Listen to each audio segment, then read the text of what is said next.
നമസ്കാരം. മലയാളി വാർത്തയിലേക്ക് സ്വാഗതം.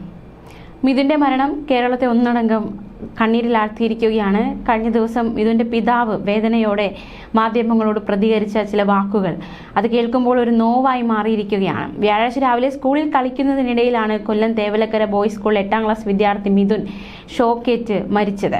സ്കൂളിലെ സൈക്കിൾ ഷെഡിൻ്റെ ഷീറ്റ് മേൽക്കൂരയ്ക്ക് മുകളിൽ വീണ ചെരുപ്പെടുക്കാൻ ശ്രമിക്കുമ്പോഴായിരുന്നു മിഥുന് ഷോക്കേറ്റത്.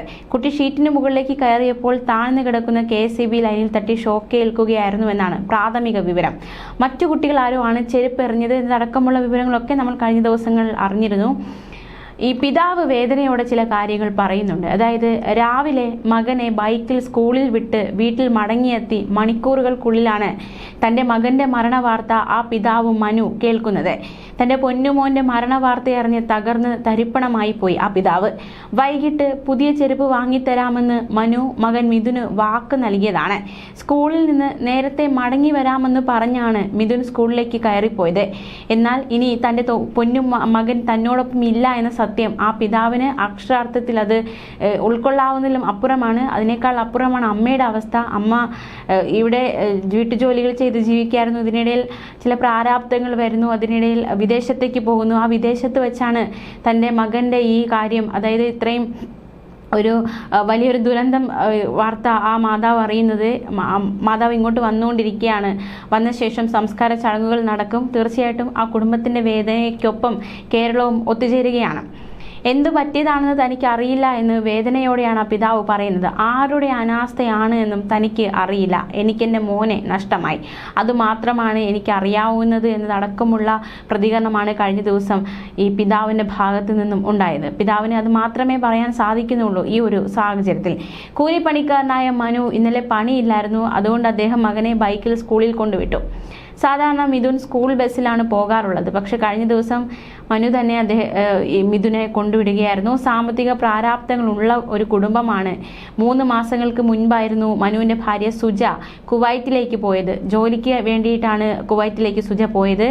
മകൻ്റെ മരണവാർത്ത അമ്മയോട് പറഞ്ഞു എന്നാണ് ബന്ധുക്കൾ കഴിഞ്ഞ ദിവസം പ്രതികരിച്ചത്. എന്തു പറഞ്ഞ് സുജയെ ആശ്വസിപ്പിക്കും, എന്ത് പറഞ്ഞ് സുജയെ ഈ ഒരു പ്രതിസന്ധി ഘട്ടത്തിലൂടെ നയിക്കും എന്നതാണ് ഏവരെയും കുഴക്കുന്ന ഒരു ചോദ്യം. സ്വന്തം മകനാണ് നഷ്ടമായിരിക്കുന്നത്. ആ മാതാവിനും പിതാവിനും താങ്ങാവുന്നതിനും അപ്പുറം അവരെ ഒരു വാക്ക് പറഞ്ഞ് ആശ്വസിപ്പിക്കുക, എന്തോ വാക്കൊക്കെ പറഞ്ഞാലും അത് ഒരു ആശ്വാസമായി മാറില്ല.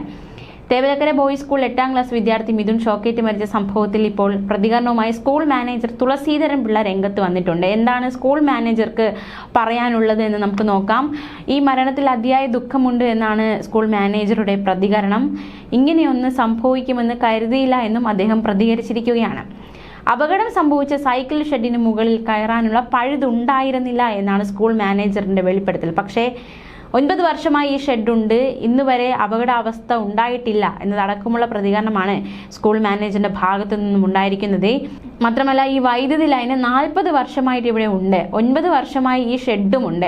താൽക്കാലിക ഷെഡാണിത്. പക്ഷേ പഞ്ചായത്ത് അനുമതി വേണ്ട എന്നാണ് അറിഞ്ഞത്. അതിനനുസരിച്ചാണ് പണിതത് എന്നതടക്കമുള്ള ഒരു വെളിപ്പെടുത്തലാണ് സ്കൂൾ മാനേജറിന്റെ ഭാഗത്തു നിന്നും ഉണ്ടായിരിക്കുന്നത്. ഷെഡിന് മുകളിൽ കേബിൾ വീണിട്ടില്ല എന്നും സ്കൂൾ മാനേജർ പ്രതികരിക്കുന്നു. ഷെഡിന്റെ മുകളിൽ ആരും കയറാറില്ലെന്നും ഷെഡിന് മുകളിൽ കയറാനുള്ള പഴുതുണ്ടായിരുന്നില്ലെന്നും കുട്ടിയെ എടുക്കാൻ വേണ്ടിയാണ് പലക വെച്ചതെന്നും ഡെസ്കിട്ട് കസേരയിട്ട് കാല് കവച്ചു വെച്ചാണ് കുട്ടി ഷെഡിൽ ഇറങ്ങിയതെന്നും ആരും ഇതുവരെ അവിടെ ഇറങ്ങിയിട്ടില്ല എന്നതടക്കമുള്ള പ്രതികരണമാണ് സ്കൂൾ മാനേജറിന്റെ ഭാഗത്തു നിന്നുണ്ടായിരിക്കുന്നത്. നിർണായക പ്രതികരണം, അതായത് സംഭവിച്ചത് എന്താണ് എന്ന കാര്യത്തിൽ, അതായത് ഷെഡിനെ കുറിച്ചും അടക്കമുള്ള ഒരു പ്രതികരണമാണ് മാനേജറിന്റെ ഭാഗത്തു നിന്നും ഉണ്ടായിരിക്കുന്നത്. സ്കൂളും ഇപ്പോൾ ഒരു സ്കൂൾ അധികൃതർക്ക് വീഴ്ച പറ്റി എന്നതടക്കമുള്ള ഗുരുതര ആരോപണം കഴിഞ്ഞ ദിവസം ഒക്കെ ശക്തമായിരുന്നു. ഈ ഒരു സംഭവത്തിൽ സ്കൂൾ അധികൃതർക്കും അതുപോലെ തന്നെ KSEBക്കും വീഴ്ച പറ്റി 2 കൂട്ടർ ഒരു ചോദ്യം മുന്നിൽ നിൽക്കുകയാണ്. ആർക്കാണ് വീഴ്ച പറ്റിയത്? അന്വേഷണം പ്രാഥമിക റിപ്പോർട്ടൊക്കെ സമർപ്പിച്ചിരുന്നു. എന്തായാലും പ്രധാന അധ്യാപികയെ സസ്പെൻഡ് ചെയ്യുക എന്ന തരത്തിലേക്ക്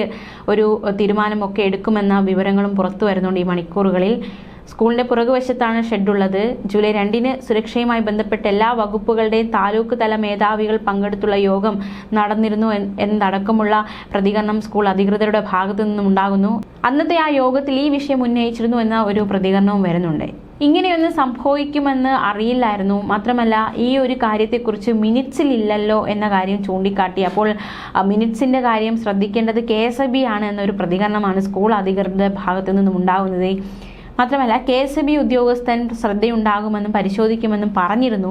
ജനകീയ മാനേജ്മെൻറ്റാണ് 40 വർഷമായിട്ട് അവിടെ ഉള്ളത് എന്നടക്കമുള്ള പ്രതികരണം. എല്ലാ വർഷവും എഞ്ചിനീയർ വന്ന് പരിശോധന നടത്താറുള്ളതാണ്. ഈ അപകടത്തിൻ്റെ പശ്ചാത്തലത്തിൽ ഇനിയുള്ള കാര്യങ്ങളിൽ മാറ്റങ്ങൾ വരുത്തും, നല്ല രീതിയിൽ കൊണ്ടുപോകാനുള്ള മാറ്റങ്ങൾ ശ്രമിക്കുമെന്നും തുളസീധരൻ പിള്ള പ്രതികരിക്കുകയുണ്ടായി. എന്തായാലും ഈ സ്കൂൾ അധികൃതരുടെ ഭാഗത്തു നിന്നും ഇത്തരത്തിലുള്ളൊരു പ്രതികരണമാണ് ഉണ്ടായിരിക്കുന്നത്. വരും മണിക്കൂറുകൾ ഈ പ്രധാന അധ്യാപകയെ സസ്പെൻഡ് ചെയ്യേണ്ടി വരും എന്ന തരത്തിലുള്ള റിപ്പോർട്ടുകൾ പുറത്തു വരുന്നുണ്ട്. ആ നീക്കങ്ങൾ എങ്ങനെയാണ്, റിപ്പോർട്ട് വന്ന ശേഷം ആരുടെ ഭാഗത്താണോ വീഴ്ച സംഭവിച്ചത് അവർക്കെതിരെ കർശന നടപടി ഉണ്ടാകുമെന്ന ഉറപ്പ് വിദ്യാഭ്യാസ മന്ത്രി വി ശിവൻകുട്ടി നൽകിയതാണ്. അപ്പോൾ തീർച്ചയായിട്ടും റിപ്പോർട്ട് കഴിഞ്ഞ ദിവസം വന്നു, പൂർണ്ണമായ റിപ്പോർട്ട് ഇന്ന്, അതിനനുസരിച്ചുള്ള നടപടികളിലേക്ക് അധികൃതർ കടക്കും. കഴിഞ്ഞ ദിവസം വൈദ്യുതി വകുപ്പിൻ്റെ പ്രാഥമിക അന്വേഷണ റിപ്പോർട്ടിൽ ഈ സ്കൂൾ മാനേജ്മെൻറ്റ് കമ്മിറ്റിക്ക് വീഴ്ചയുണ്ടായി എന്ന് വന്നിരുന്നു. തറയിൽ നിന്നും ലൈനിലേക്ക് ആവശ്യമായ സുരക്ഷിത അകലം പാലിച്ചില്ലെന്നും സൈക്കിൾ ഷെഡിലേക്കും സുരക്ഷാ അകലം പാലിച്ചിട്ടില്ല എന്നതടക്കമുള്ള നിർണായക കണ്ടെത്തലാണ് പ്രാഥമിക അന്വേഷണത്തിൽ ഉണ്ടായിരിക്കുന്നത്. എന്തായാലും ഈ വാർത്തയുമായി ബന്ധപ്പെട്ട് അഞ്ജു പാർവതി പ്രബീഷ് ഫേസ്ബുക്കിൽ പങ്കുവച്ച ഒരു ഫേസ്ബുക്ക് കുറിപ്പ് വളരെ ശ്രദ്ധേയമാവുകയാണ്. ആ ഫേസ്ബുക്ക് കുറിപ്പിൻ്റെ പൂർണ്ണ രൂപം ഇങ്ങനെ: വല്ലാത്ത നോവോടെ കേട്ട ഒരു വാർത്തയായിരുന്നു കൊല്ലത്തെ ആ മോൻ്റെ ദാരുണ അപകട വാർത്ത.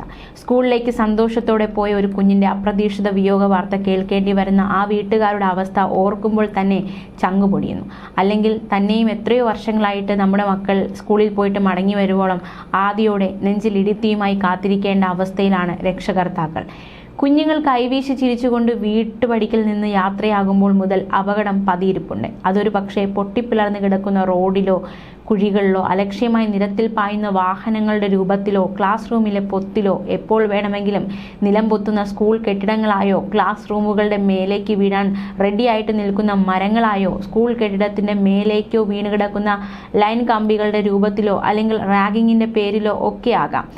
അടപടലം പൊട്ടിത്തകർന്ന് കിടക്കുന്ന ഒരു സിസ്റ്റത്തിൻ്റെ മേലേക്ക് വെറുതെ പാറിപ്പറക്കുന്ന എയർ ബലൂണാണ് ഇവിടുത്തെ നമ്പർ 1 ആട അലങ്കാരങ്ങൾ. ഭാഗ്യം കൊണ്ട് മാത്രം വീട്ടിലേക്ക് മടങ്ങിയെത്തുന്ന നമ്മുടെ കുഞ്ഞുങ്ങൾ. ക്ലാസ് റൂമിൽ പാമ്പ് കടിയേറ്റ് മരണപ്പെട്ട ഷഹല ഷെറിൻ എന്ന കുഞ്ഞിനെ ആരും മറക്കാനിടയില്ല. ഹൈടെക് സ്മാർട്ട് ക്ലാസ് റൂമും പൊതുവിദ്യാലയങ്ങളെ അന്താരാഷ്ട്ര നിലവാരത്തിലേക്ക് ഉയർത്തിയെന്ന് നവമാധ്യമങ്ങളിലും ദൃശ്യമാധ്യമങ്ങളിലും തള്ളിമറിക്കുന്നതിനിടെ കേട്ട നടുക്കുന്ന വാർത്തയായിരുന്നു വയനാട്ടിൽ നിന്നും കേട്ടത്. ഒരിത്തിരി കല്ലും കുറച്ച് സിമന്റും കൊണ്ട് പരിഹരിക്കാമായിരുന്ന ഒരു കാര്യം. അതിന്മേൽ സ്കൂൾ അധികൃതർ കാണിച്ച അലംഭാവം ഒരു കുഞ്ഞിന്റെ ജീവനെടുത്തു. ഇന്ന് കൊല്ലത്ത് സംഭവിച്ചതും അതേപോലൊരവസ്ഥ. ഇന്ന് കണ്ട സ്കൂൾ ദൃശ്യങ്ങളിൽ ഒറ്റക്കാഴ്ചയിൽ തന്നെ ആർക്കും മനസ്സിലാവും എത്രമേൽ അപകടകരമായ നിലയിൽ താഴ്ന്നു നിൽക്കുകയാണ് ആ വൈദ്യുതി കമ്പികൾ എന്ന്. എന്നിട്ടും സ്കൂൾ അധികൃതർ എന്തു ചെയ്തു? സ്ഥലത്തുള്ള രാഷ്ട്രീയ നേതാക്കൾ എന്തു ചെയ്തു? അപകടം കേട്ട് അവിടെ ഓടിക്കൂടിയ നാട്ടുകാർ ഈ സ്ഥിതിവിശേഷം കണ്ടിട്ടും ഇതേവരെ എന്തു ചെയ്തു? ആ വെയിറ്റിംഗ് ഷെഡിന്റെ അവസ്ഥ, സ്കൂൾ ഭിത്തിയിൽ അടിച്ചിരിക്കുന്ന പൊളിഞ്ഞ പലകകളൊക്കെ കാണുമ്പോൾ ഇത്ര നാളും ആ സ്കൂളിന് ഫിറ്റ്നസ് എങ്ങനെ കിട്ടിയെന്ന അത്ഭുതം.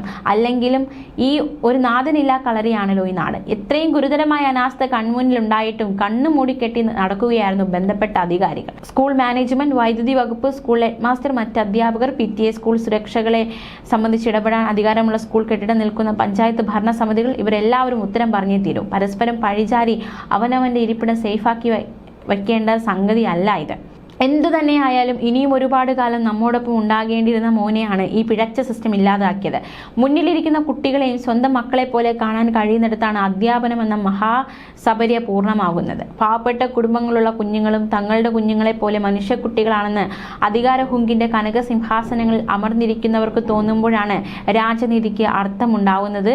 പൊന്നുമോനെ പ്രണാമം എന്ന് കൊണ്ടാണ് അഞ്ജു പാർവതി പ്രതീഷ് തൻ്റെ ഫേസ്ബുക്ക് കുറിപ്പ് അവസാനിപ്പിച്ചിരിക്കുന്നത്. ന്യൂസ് ഡെസ്ക് മലയാളി വാർത്ത.